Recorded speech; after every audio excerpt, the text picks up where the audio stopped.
রমজান এলেই নিত্য প্রয়োজনীয় পণ্যের দাম বেড়ে যায়। এটি বাংলাদেশের একটি বহুল পরিচিত ঘটনা। ব্যবসায়ীরা চাহিদার সুযোগ নিয়ে কৃত্রিম সংকট তৈরি করে, ফলে ভোক্তারা বাড়তি মূল্যের পণ্য কিনতে বাধ্য হন। তাছাড়া পরিবহন ব্যয় বৃদ্ধি, রমজানের আগে কিংবা পরে পরিবহন ব্যয় বেড়ে যায়, যা পণ্যের দামের উপর প্রভাব ফেলে।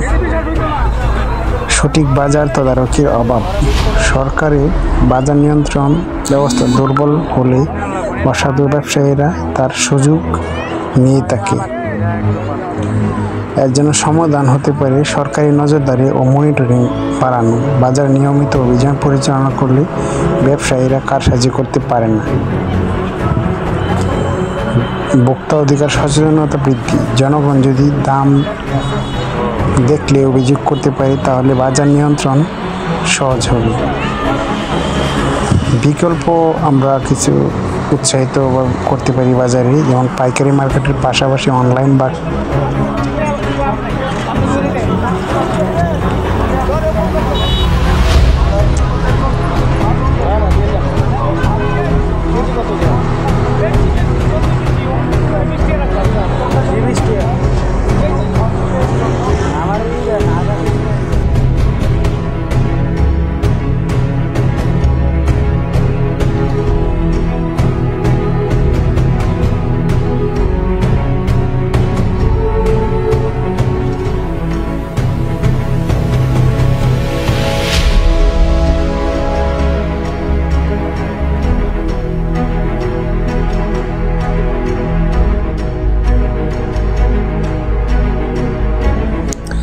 কাঁচা বাজার থেকে শুরু করে মাছের বাজার পর্যন্ত সিন্ডিকেট করা থাকে এখানে। তো আমরা জনগণ আমরা কতটুকু বা কী করতে পারি, তো এই জন্য আমাদের অবশ্যই যারা দায়িত্বশীল আছেন তারা অবশ্যই বাজার মনিটরিং করার জন্য উদাত্ত আহ্বান জানাচ্ছি।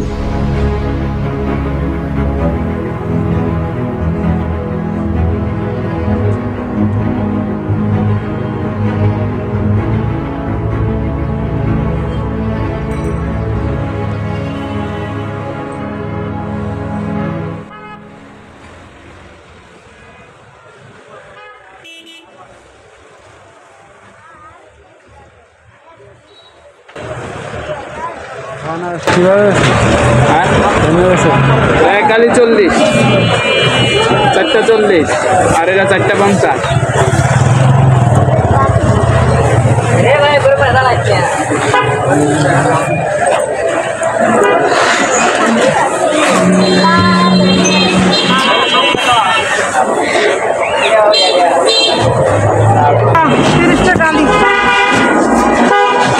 শুরু শুধু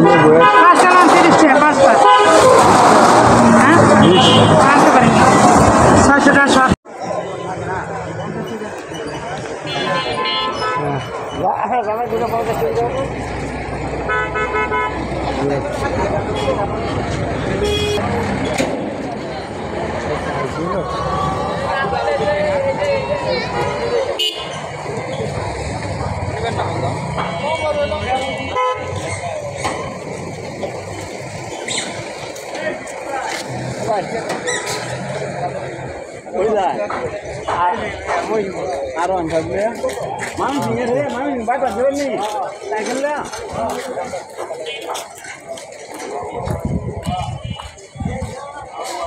ঠিক আছে।